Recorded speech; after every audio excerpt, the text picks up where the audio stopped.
Ladies and gentlemen, I want to welcome you to what is a momentous occasion for the Semi-Eloquent podcast.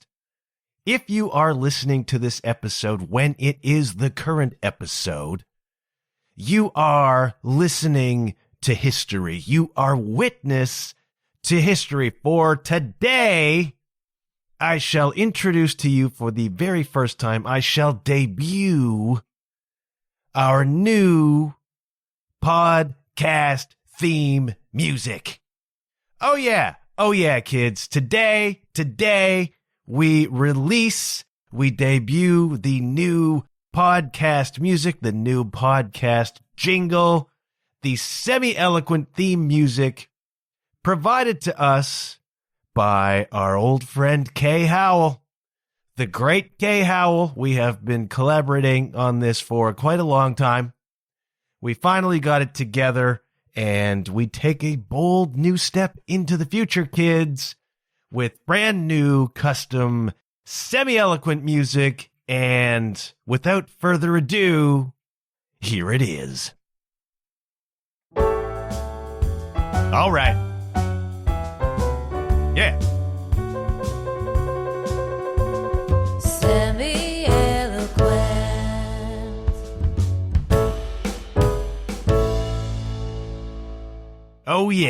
Oh yeah, kids. Can you feel that? Can you feel that? That little tag on the end? It is light. It is bouncy. It is positive. If you are facing stuff you don't want to face, if life is not showing to you the things that you want it to show to you, if you are having a rough week and you need a little pick-me-up, how you gonna frown when you hear that sound? We're trying to be positive around here, kids. Now, how you gonna frown when you hear that sound? The new theme music for the Semi-Eloquent podcast. And I wanted to do this from the hop when I rebranded the show from the John Huff podcast to Semi-Eloquent with John Huff. Couldn't quite get it together, didn't want to wait on the rebrand, but now here it is. Now we are fully rolled over into the Semi-Eloquent era. And maybe it worked out the way it was supposed to, because I know a lot of you don't deal well with change. And so we had this transitional period of several months where it was the new podcast, but with a throwback musically to the old podcast. We have made that transition, and thank you ever so much, Kay, for coming up with that little jingle for us. Get our toes tapping, lift the mood on, who knows, from week to week, what may be kind of a rough time. I want this podcast to be, for you, the listener, a pick-me-up. Right? There is a metric ton of rage in the world, of rage bait in the world, of lies in the world, of pettiness, of nastiness, of negativity. You don't need to look far to find something that's going to bring you down. What I want Semi-Eloquent to be, apart from informative, apart from inspiring, apart from a place to come and hear a little bit of history, hear some stories, learn about some new music, learn about some old music. Apart from all that, fundamentally, at its very base level, what I want this podcast to be is just an uplift for you. That's why I make a point of positive talk in the show description. I would get a lot more listeners. I would probably have a much wider audience if I just came on here every week and got negative and fearful and attacked people and was political. Get a lot of hits with that. Go onto YouTube, you'll find those accounts, and they're doing great. They are negativizing their way all the way to the friggin' bank. The rest of us who are trying to do something altruistic maybe struggle a little bit, but I don't care because I got to be me. And so I wanted a jaunty jingle, and Kay Howell, as always, has delivered in spades. What are we going to do this week? We're going to do a bunch of things this week. It's a bit of a hodgepodge, bit of a hodge. That's okay, because I like a hodgepodge, and I know that some of you do too. Well, I was talking to somebody recently, and a creative person, an artist. And we got to talking about how this artist sometimes struggles to put their work in front of people, or to publicize, or to market their work, or to be on social media and ask people to consume their work. I'm being very deliberate about my pronouns here because I want to protect identities. It's one thing for me to come on here and talk about my own struggles and foibles. It's not so much a professional thing to identify other people's foibles. But the thing is, and what I've learned throughout nearly 53 trips around this sun, is that for the most part, we're not all that different, you and me. Whether you're in a creative field or not, a lot of us struggle with the same damn insecurities. A lot of us struggle with the same fears of judgment. A lot of us struggle to show up in the world. And so there was an artist I was talking to who was saying, yeah, I have this art that I create, and there are times when I feel as though I am fundamentally being kind of a pain in the ass about it, in terms of telling people that it exists, putting myself in the public's eye, showing up, delivering my art. Now, I know a lot of you in my listening audience are musicians, and you probably on some level struggle with the same thing. Like, hey, I'm an indie musician. I've made this music. Would you check it out? Would you listen? Would you come to my show? It's like you're always kind of, especially as an indie, and I feel it as a podcaster, you're always doing your own promotion. And a lot of us artistic types are reluctant to put ourselves in people's faces. A lot of us are introspective. A lot of us are a little bit shy. A lot of us like to not be in the spotlight. We want you to consume our work. We want our work to be successful by the metrics, but we're reluctant to put ourselves in people's faces. And there's a lot of reasons for that. There is a fear of judgment. There is a fear of judgment upon the art. There is a fear of judgment upon our character as being somebody who just wants attention, somebody who's always attention seeking. Well, it's not really the case. It's just nobody else is going to talk about our art, and we would like it to be successful, and we would like it to find an audience. And so, yeah, I'm mentioning it right now. I don't want to be a burden about it. I don't want to obligate you. There's this kind of inbred guilt that comes with being an indie creative.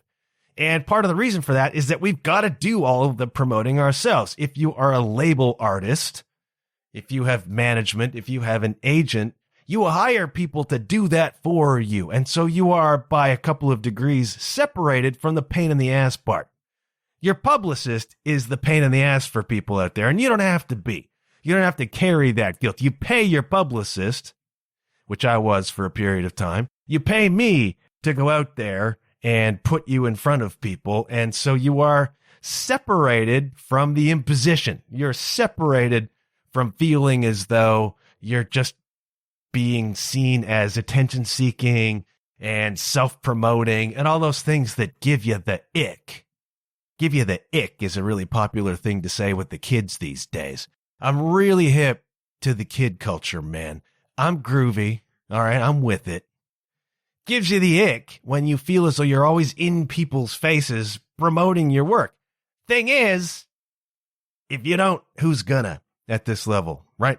You don't have a label, you don't have an agent, you don't have a manager out there doing it for you. I don't have a podcast producer. I don't have a podcast marketing team that is out there blasting me into people's faces. It's just me. And yeah, you can feel as though you're giving people the ick because you're always seeming to be self-promoting. And so it's like you fear a judgment possibly of your work, and you feel possibly a judgment of your character when you are seeming to be self-promoting. And so I think this artist, others I've talked to, feel kind of the same way. And so they don't put their work out in the way that maybe it needs to be put out, partly by a fear of judgment. A lot of times, and I am the poster boy for this, a lot of times it's a self-doubt issue. It's like I'm reluctant to put my work out into the world because I doubt its validity. I doubt that it has any value. I doubt, and this is a really big one, I doubt that it's important enough. Not just not good enough, but possibly not important enough. There are people, I am one of them, perhaps you know them too, who grew up in a world where they were kind of obligated to shut up. They were kind of obligated by their parents, by possibly their church, by other organizations, teachers even, to shut up. All right, do not bug me.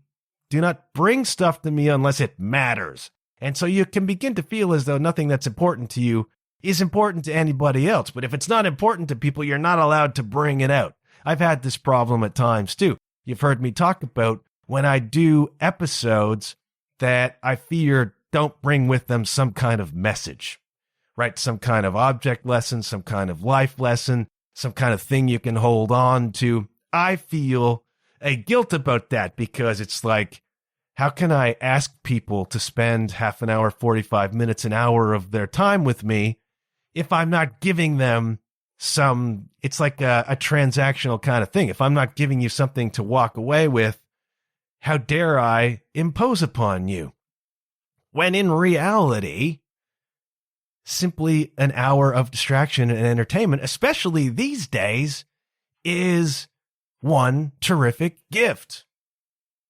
Sometimes I'll listen to a history podcast. I'm not taking away something fundamental to my life from that, but I am walking away having been taught something at least, or been able to spend some time learning about something that interests me.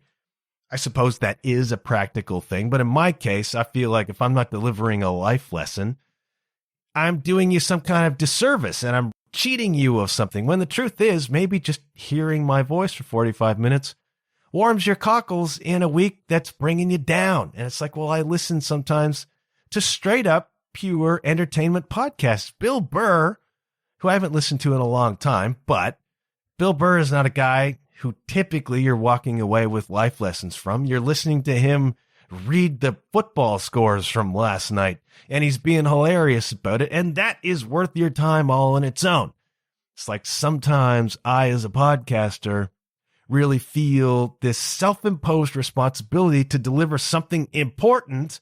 Otherwise, what I'm doing is kind of an insult to you and not worth talking to you. I struggle with this a lot.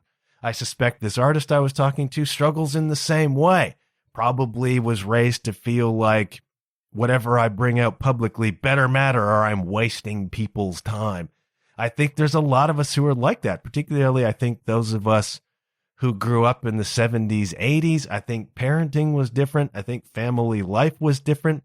It wasn't until the 90s and 2000s when you kids were suddenly treated like little cult objects, treated like little gods and goddesses, and every one of your personal whims and ideas was indulged to the nth degree, and you became obnoxious little brats that won't shut the hell up. Kidding.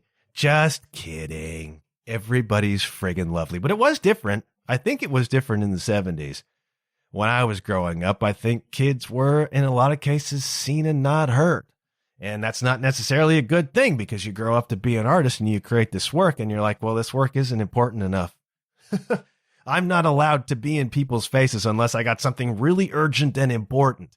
This bothered me as a writer, too. Back when I was trying to write fiction, I used to get hung up all the time because a lot of times I was, especially towards the end, I was working on writing kind of lighter comic stuff. And it always had an undercurrent, but I was like, this isn't serious enough. I need to write serious literature. Otherwise, nobody will take it seriously. And you begin to work at cross purposes. And that can be you as a songwriter, as a poet, as a filmmaker. It's like, well, you're allowed to make Superbad. Superbad's great. And provides a great deal of release, distraction, entertainment for people for 2 hours. And it's like somewhere along the way, we have decided that that in itself does not have intrinsic value, when in the reality it does. And so if you're coming in feeling as though your work isn't important enough and you hide it away for that reason, then we need you to not feel that way anymore. Because the truth is, whatever it is you bring, I really firmly believe this, whatever is in you is important and serves its purpose. And it's needed in the world. I mean, there are people who what's in them is very serious music. What's in them is very serious literature, very serious painting, very serious filmmaking, very serious whatever it is. And to those people was given that particular gift, that particular responsibility to deliver. To others, the gift was given to make people just lose their minds for a couple hours. Go to a Motley Crue show and blow your brains out for a couple hours and leave feeling happy. I don't think Looks That Kill or Don't Go Away Mad are taken as serious literature, but people friggin' love it. Ditto, Superbad. Ditto, that goofy comedy that you went and you just laughed your ass off for an hour and a half. That in itself has intrinsic value. And the people who made those things were given the responsibility and the gift of making those things. And so I say to you, faithful listener, faithful artist, whatever it is that's in you is intrinsically valuable. What's in you, your output, is a gift. It has been given to you, this gift, and you have been selected as the custodian of whatever it is that you produce. Now, those times when I was trying at least to produce comic novels that felt to me silly and frivolous, well, no, those were given to me. Those were gifted to me to produce and to try to write. And I failed. I failed spectacularly because I got in my own way, and that's not what this episode is about. This episode is about what's in you to deliver to the world. And if you are a songwriter and you are reluctant to share your work, you are reluctant to promote your work, you are reluctant to publicize your work because you feel it doesn't have any value, or because you feel you don't have any value, or because you feel as though people are judging you for your presence or judging you for your ability, I'm here to tell you that your output is a gift. I want you to stop feeling like a burden to the world. You've been given those songs for a reason. You were not given those songs to hide them away. Like the parable of the talents in the Bible, which I can't exactly recall to mind right now, but there was a rich guy and he had servants and he was going away somewhere. And so he gave to each servant a number of talents. Talents we'll call capital. Talents we'll call money, right? And so to the first servant, he gave 2 talents or something like that. Here's 2 bits of money. I'm going away. Do something with it. And to the next, he gave 1 parcel of talents. He gave 1 investment. Gave $1,000 to this guy. Said, go do something with it. And to the third servant, also $1,000. Here you go. And so he goes away and does his thing. And when he returns home and goes to the servants and says, what did you do with my money? The first guy steps up and says, well, I invested it very wisely for you, and I had a 3-fold return. So here's $3,000. Well done, good and faithful servant. To the second person, he says, what did you do? He says, well, I didn't invest quite so aggressively, but I put it in some pretty good spots, and we didn't get quite the same return, but we did double. So here's $2,000. And the rich man says, well done. Good for you. What about you, third servant? Third servant says, well, I don't want to lose your money, boss. So what I did is that I buried it. I buried my talent. I put it away. And then when you came back, I dug it up, and here's your 1,000 back. And what do you think the rich man said? The rich man said, boo. You blew the assignment, kid. You took this talent that I gave you, and I really like that they use the word talent, at least in some translations of the Bible, because you can very easily extrapolate that into what we're talking about. A resource was given to you by let's call it a higher power. And you buried it away, and you made with it nothing. And you brought it back and said, here it is. And they say, to whom much is given, more will be given. You know, to those who have nothing, more will be taken away. To those who don't use their gifts, those who don't use their talents, they will be taken away. And so the message is use your friggin' talent. Invest your friggin' talent. The world needs your talent. Your output is not a burden to people. Your output is a gift. That does not mean that everyone's going to love your work. Not everybody loves my podcast, but some people do. And so the gift was given to me to share whatever it is I'm doing here with those people, right? And to provide some value to those people, whether it's new music, whether it's a history lesson, whether it's an idea in personal development, whether it's just 45 minutes of being distracted from all the other crap that's going on in their lives. This is an incredible gift. And I sometimes lose sight of that. And I suspect a lot of my musician friends lose sight of the fact, too, that what they are bringing to the table is a wonderful gift. And I don't want you to hide it anymore. I don't want you to hide your talents anymore. I want you to step up. I want you to promote your work. I want you to publicize your work. And I want you to not worry about whether judgment is cast upon you. Whether judgment is cast upon the work is not your business. What does the Tao say? Do your work, then step back. The only path to serenity. Do your work.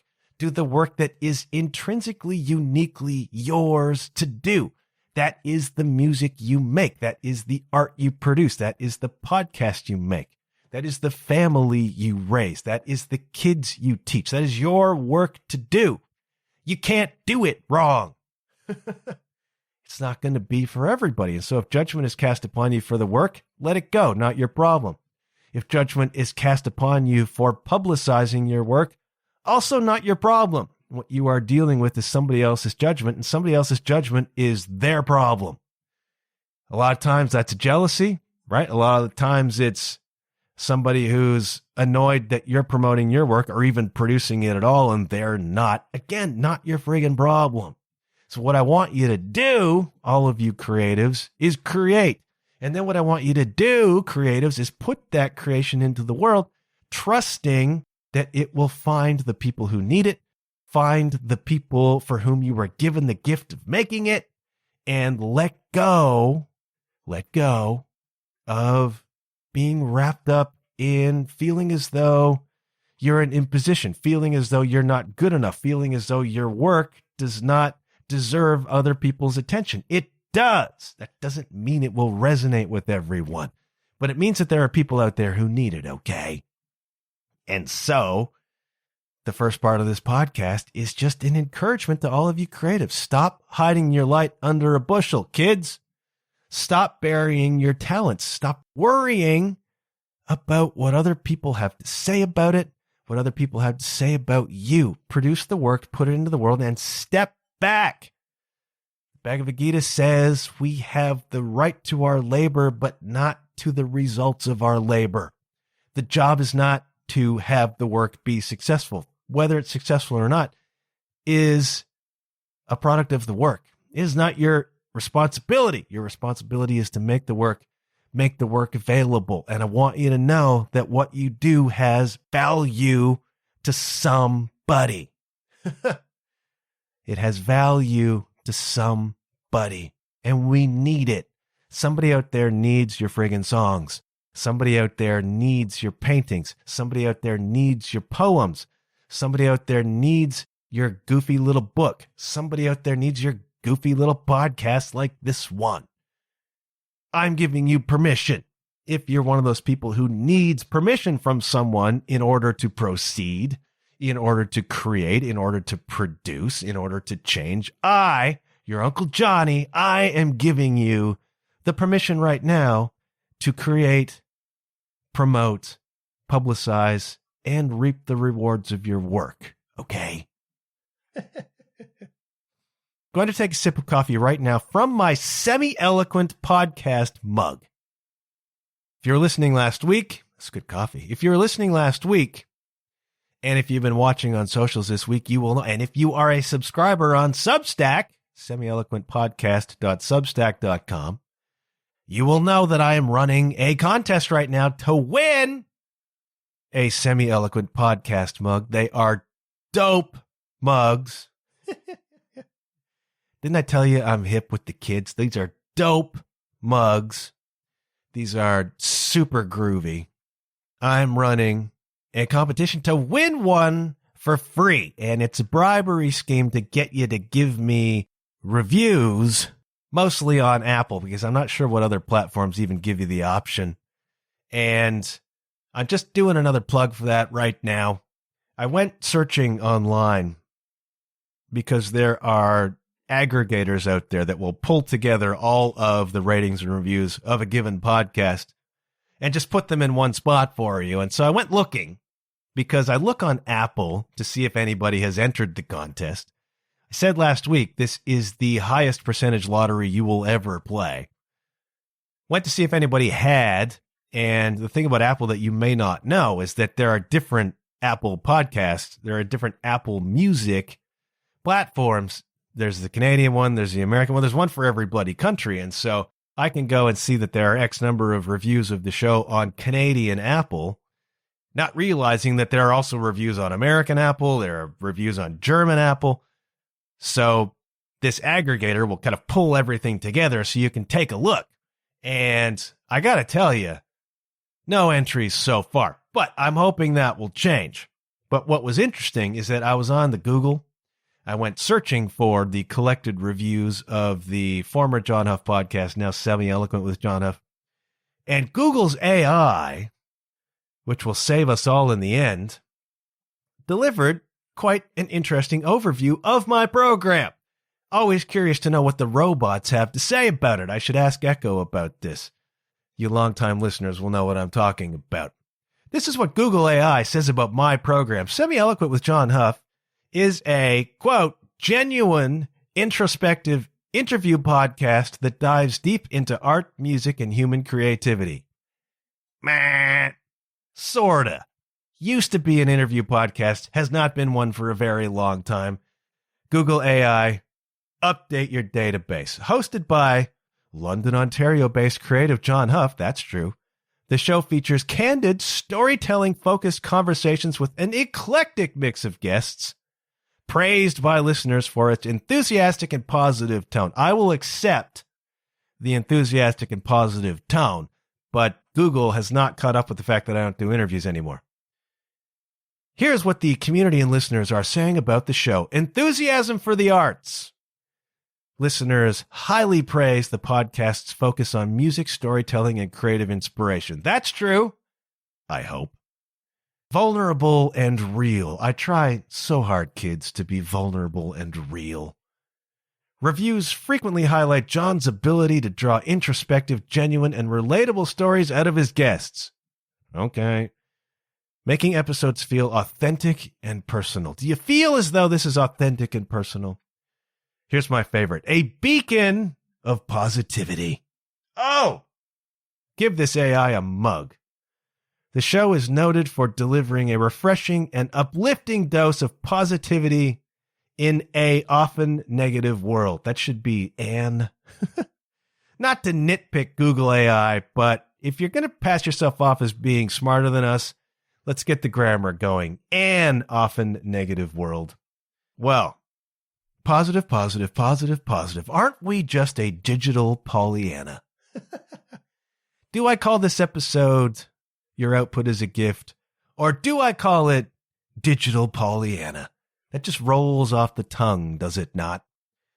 Point being, so far, Google's AI is winning the lottery for the free Semi-Eloquent mug.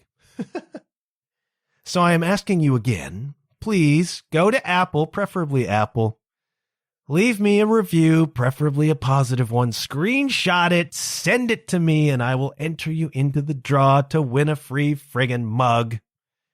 And you'll be doing me a solid and helping me out on my little bribery scheme, okay? Gonna do lyrics of the week. Should I have Kay come up with segment music? Lyrics of the week. Not because they're great or anything, but I had in my mind this week the song Green Tinted 60s Mind by Mr. Big. Some of you who have been around for a while will know that song. The rest of you, when you think Mr. Big, think, I'm the one who wants to be with you. Deep inside, I hope you feel it too. Waiting on that line. Never much liked that song, and I mean, it probably bought Eric Martin a house, but Mr. Big actually was a kick-ass rock and roll band in the 80s, and killers.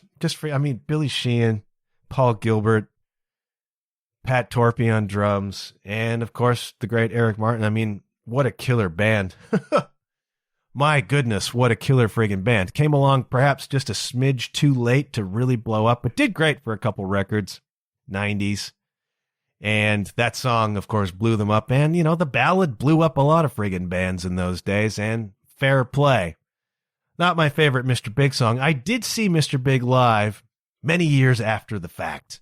And gotta be honest, was visually disappointed. I don't like to bag on anybody on this podcast.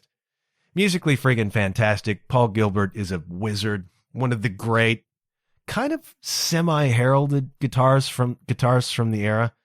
Was buddies with Satchel from Steel Panther, which tells you a lot. Paul Gilbert, Satchel is a wizard. And I think even Satchel says Paul was doing stuff that I couldn't even get my brain around. Paul Gilbert's amazing.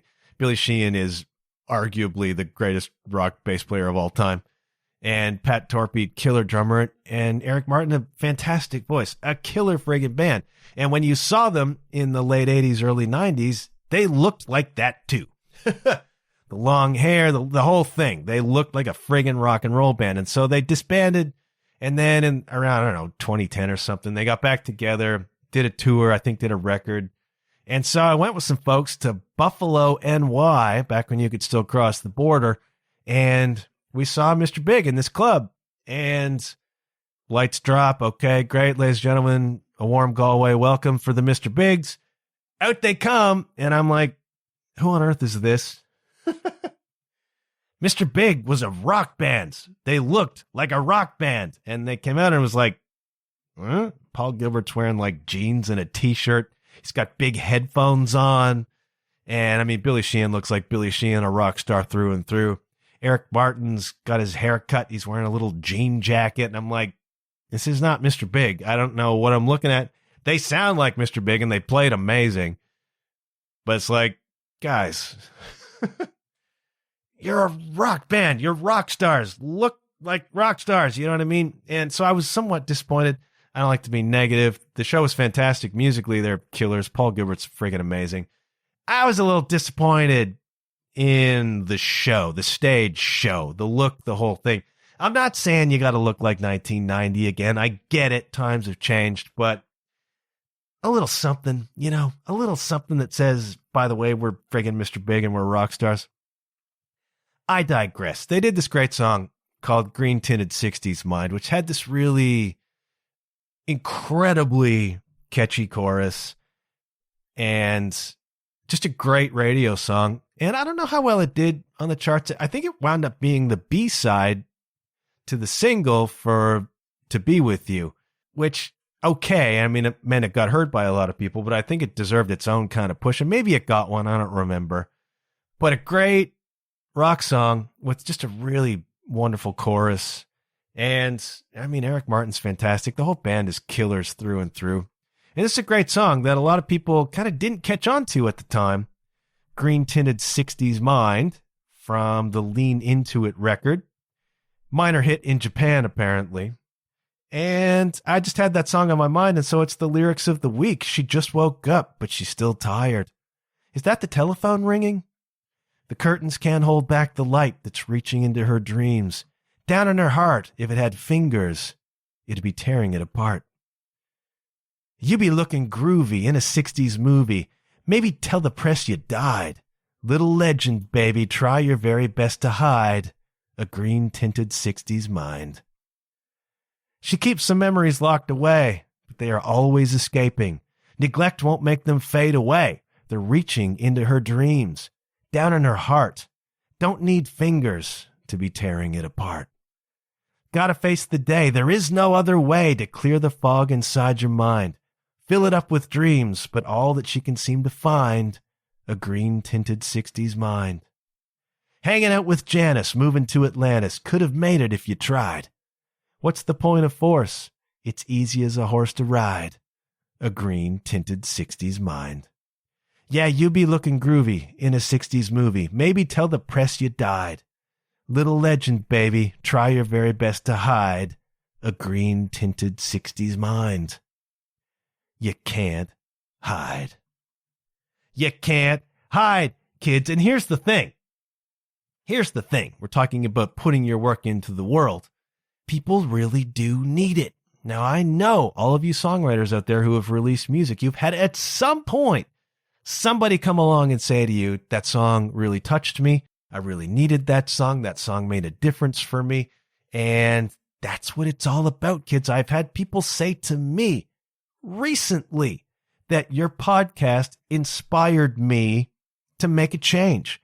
Your podcast inspired me to look at things a different way. Things in my life are different and better and changing because of an episode of your podcast that I listened to. And this is the thing.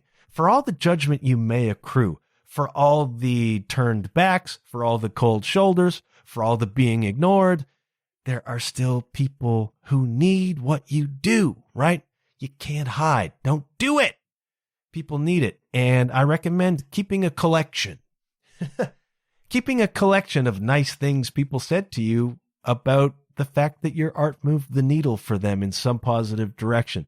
When I was first starting out, getting back into playing drums publicly, and I was riddled with self-doubt and I was riddled with fear, I kept a collection of just positive things that people said to me about my playing. I got a lot of compliments from people, and I don't care if they were just being nice. I'll take them at face value. And I just kept a collection of what I called uppers. Uppers, stuff that brought me up when I was feeling down about my playing or feeling inadequate or feeling self-doubt. And I just go look through my folder of uppers. Things that people said to me about my playing that are real encouragements and make you realize, dude, you're bringing more to the table than you might think you are. Do that if you're a self-doubter. Do that if you are reluctant to put your work into the world. Keep a collection of things that people have told you about what a difference your work made for them. Whether you're an artist or a teacher, whatever it is, whatever you do that moves the needle for people, keep a record of when people tell you that it did. It's important to rely upon when you find yourself self-doubting, which as an artist you always will. I'm very wary of an artist who's too self-confident. Not enough humility makes me suggest you think more highly of your work than perhaps you should, but I ain't here to judge. That's the lyrics of the week, Green Tinted 60s Mind by Mr. Big. Song of the week is going to be a new release by Nicole Atkins, somebody who I thought was new. It's another one of these cases where it's an artist who I thought was brand new, who's been around for 20 friggin' years putting out records. In the case of Nicole Atkins, like 6 records and 5 EPs. It's a person who's been around, 43,000 monthly Spotify listeners, several singles with 5-6 million streams. It's like, dude, where have you been? Where have you been? Fair question. Listening to King's X, I guess. Nicole Atkins, an American singer-songwriter, been around a long damn time.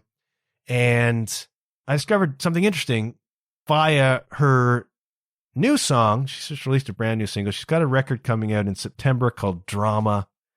She has released a new single entitled When the Night Falls. Interesting video. She's a New Yorker, so the whole video is kind of shot on the New York subway. And I'm gathering that the song is about a person choosing to walk away, a love interest choosing not her, choosing to walk away. And it's like, when the night falls, don't come hanging around my door, dude. Don't decide you changed your mind, all right? I'm not having it. It's one of those. And the thing that I got to dig into a little bit as a result of this song, because I went looking for some history of Nicole Atkins, and I landed on her wiki page. Says Nicole Atkins is an American singer-songwriter. Her influences include 1950s crooner music, 1960s psychedelia, soul music, and the brill-building style of writing. Oh, that's interesting. What is the brill-building style of writing? Some of you historians of music will get this. The Brill Building, that's very hard to say, by the way, is a building in New York City that at various times in the early to mid 20th century was kind of the hub for popular songwriting and music production in the American music scene. A lot of us are familiar with Tin Pan Alley from the roughly mid 1880s into the 1930s. Tin Pan Alley is where all the popular songs were coming from. There was just a collection of studios and writing spaces along this stretch, this street that they dubbed Tin Pan Alley, where there were just dozens and dozens of songwriters in there churning out the hits and trying to sell them. And there are various explanations for the name Tin Pan Alley. The idea, I think, is that kind of lousy or beat up pianos sounded like tin pans. And so there were just everywhere you went were people banging on pianos, writing what they hoped would be popular hits in the 10s, 20s, 30s. And so it got dubbed Tin Pan Alley for all these songwriters. You fast forward to the 40s. A lot of people say that Tin Pan Alley kind of died with the Depression. And when the economy and the world resumed in the 40s, a lot of it became housed in the Brill Building in New York City. At a certain point, there were apparently 165 music businesses within the Brill Building, this huge building in New York City. This office, there were studios in there were writing rooms in there were people who published music in there were people who promoted, there were radio people. And so it was said that you could go into the Brill Building and write, record, publish, and promote a song without ever leaving the building. It was all there. And so in the 40s, the music industry began to accumulate in this building, and you had people writing kind of big band hits that would be played by Glenn Miller, Tommy Dorsey, Count Basie, presumably. And then into the 50s and 60s, this kind of pop music writing machine was operating at full capacity in the Brill Building. And so you had people working in there like Carole King and Burt Bacharach, Paul Simon, Neil Sedaka. Some of these heavyweight songwriters were all cooped up in little writing rooms in the Brill Building, knocking out pop songs. And the idea was that this was kind of in some ways a response to rock and roll. Like a lot of these bands coming along, writing their own music, people coming along, writing rock and roll. These were rebellious acts, not easily controlled, had their own ideas, and the industry wanted its thumb on the writers. Now, we want standard Brill Building pop hit songs, and so you're going to come work in the Brill Building, and you're not going to be rebellious in any way. You're going to write out the pop pap that we want, and if you don't do it, we're going to turf you because there's 30 other writers waiting to get in here. And so in the 50s, 60s, the Brill Building became kind of symbolic of the heart of corporate pop songwriting, corporate pop music. And there developed something that they called the Brill Building sound, which I guess is these pop songs with a certain radio-friendly commercial sensibility. And so it says that Nicole Atkins is inspired by the Brill Building style of writing.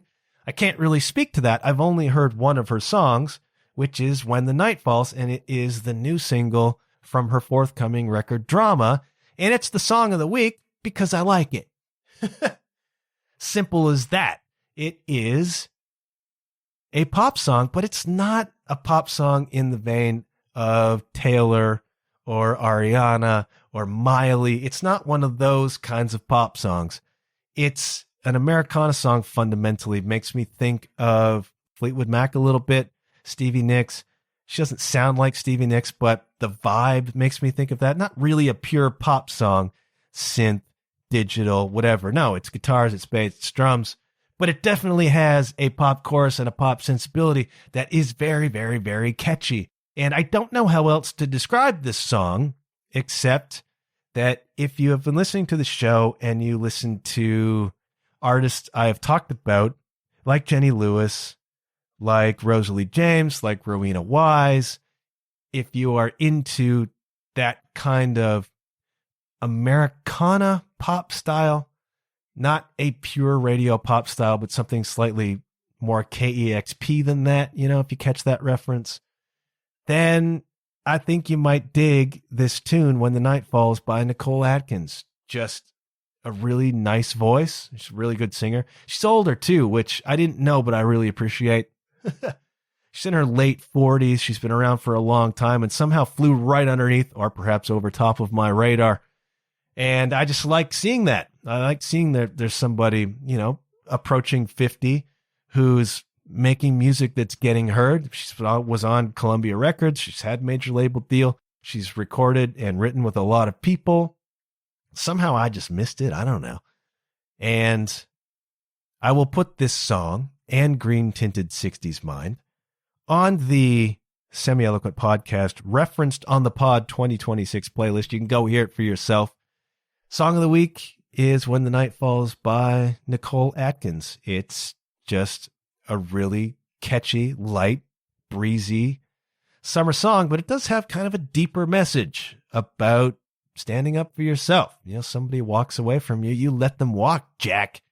You do not let them come back. No more, no more, no more, no more. And a relationship song, great chorus, really, really nice vocals. And I like it a lot. I don't know what else to say about it, except it's the friggin' song of the week. And somehow, once again, we got to nearly 50 damn minutes. And I don't know who's hanging this long, which is why I put the contest plug earlier in the episode. Maybe you hung around long enough to hear it. I'm going to go because it's World Cup time and I want to go watch some of the knockout games. And I have asked perhaps more of you time-wise than my talent and importance justifies. That's a little joke. Go put your art into the world and feel not one shred of guilt. It's been gifted to you. All right. Your output is a gift. Do not forget that. All right.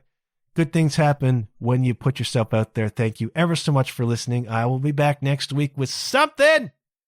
Until then, enjoy the summer. Go, Canada, go.